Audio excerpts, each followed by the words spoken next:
दुनिया आज कितना वक्त की कदर कर रही है और हमारे यहाँ कोई कदर नहीं है। वक्त पर निकाह पढ़ाइए, वक्त पर जियारत, वक्त पर चहलुम, ये सारे काम वक्त पर कर दीजिए।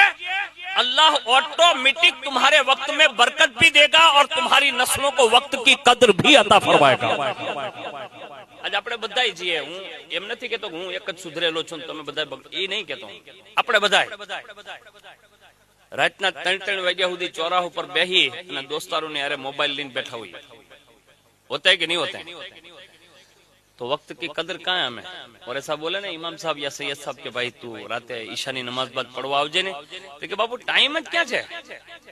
બળનો ખેડો ઓટા ઉપર બેઠો બેઠો 3.5 કલાક મોબાઈલ માં બગાડી નાખે, ઈ 1 કલાક ઇમામ સાહેબ પાસે પડવા જવા તૈયાર નથી અને પાછો જોરથી કે મારી પાસે ટાઈમ નથી।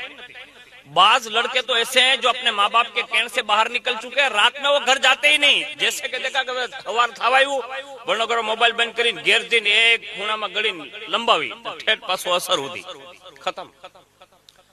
हम वक्त को इतना बर्बाद कर रहे हैं, खुदा रा कोशिश कीजिए।